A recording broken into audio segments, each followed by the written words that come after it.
Asha, briefly about yesterday we were talking about training period and training programs and how do you go about it. So there is no formalized system here. Lekin what I'm talking about is what is recommended by ESGE, which is the European Society of Gastrointestinal Endoscopy.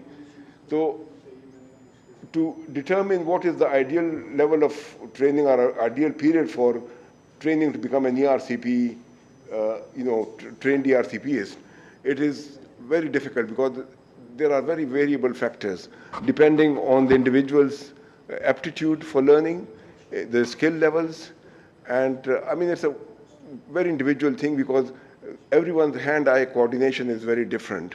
So you have to tailor to that, but there are certain set standards which one has to follow. So generally speaking and most of this data has been taken from colonoscopy training program, that they find that training period of 12 months in a high volume center is usually appropriate. ये तो बिल्कुल ही चले गए तो हाँ 12 months training ये मतलब हमारे यहाँ वहाँ पे जो फेलोशिप्स होती हैं अच्छा चलो खैर इधर से ठीक है ये खफ हो गया यार जी जी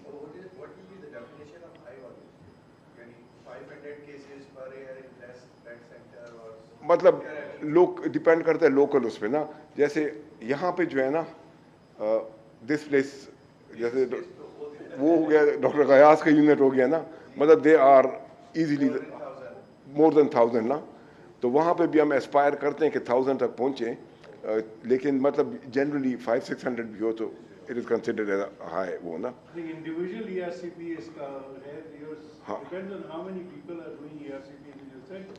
So you should be doing ideally about 150 ERCPs a year.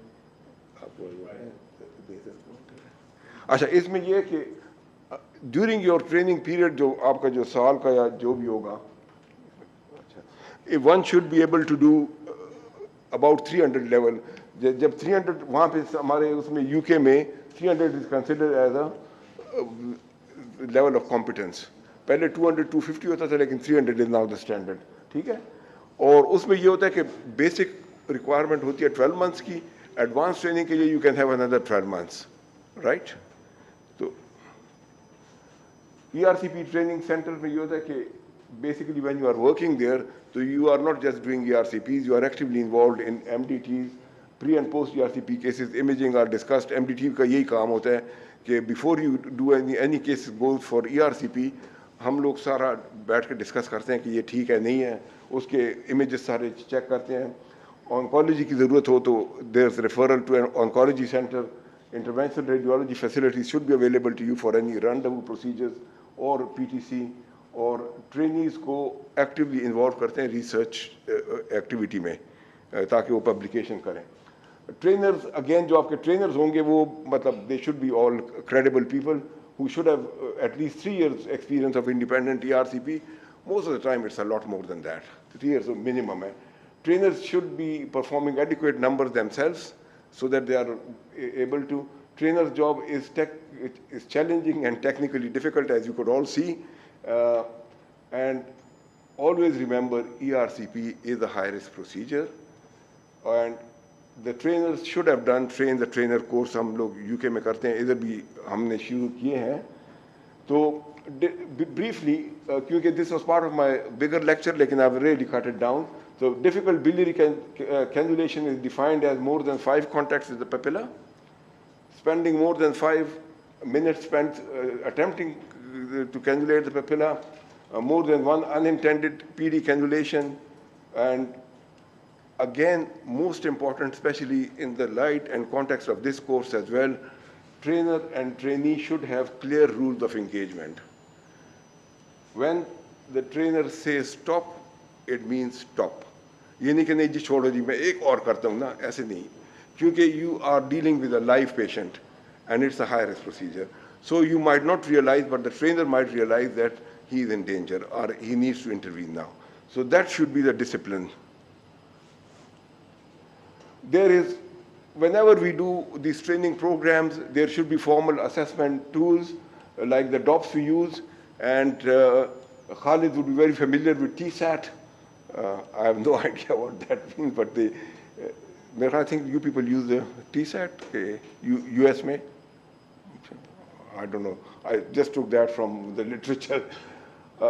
It basically just, the way we fill our DOPS forms, it highlights your trainee strengths and weaknesses, which is important. One should do it honestly so that you benefit from it. ASG recommend that trainees should have 20% of their procedures are set by TSAT. I don't know what's the, but in UK we do it every 10 ERCPs.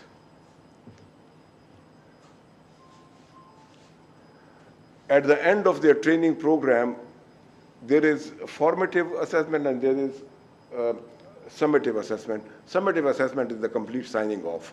So that should be done at the end of the procedure, but of their training program, starting before they start independent practice.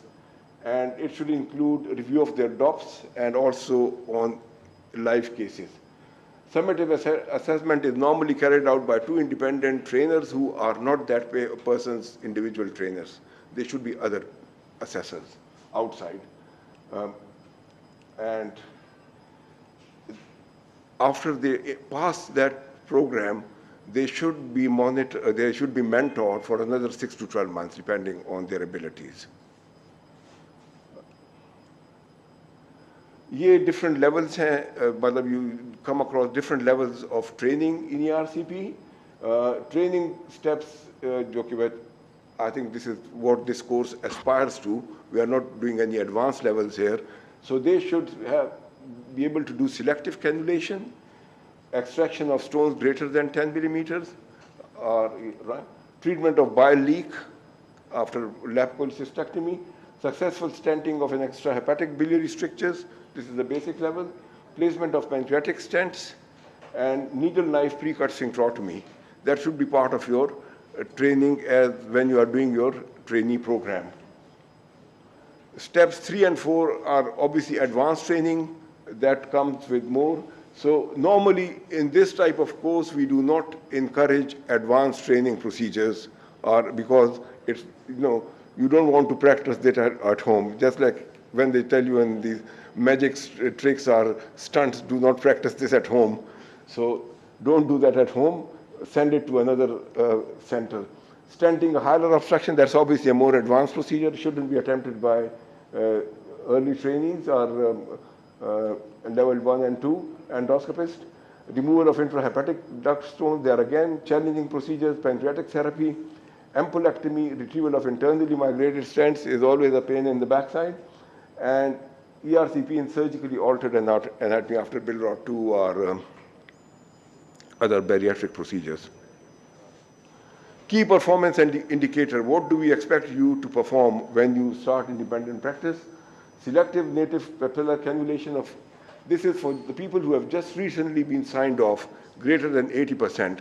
After 1 year, our expectation is that, and there should be a stone clearance of greater than 85%. But after 1 year, we should be able to cannulate more than 90% of cases. Similarly, successful stenting of distal biliary strictures, which is non-hilar, in greater than 90% of cases after successful biliary cannulation, and overall post-ERCP pancreatitis rate of less than 10%. 10% is very generous. It should be less than 2 to 5%.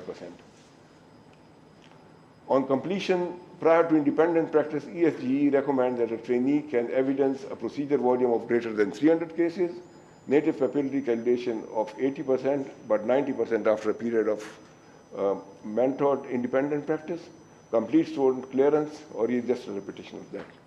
Okay. Thank you very much.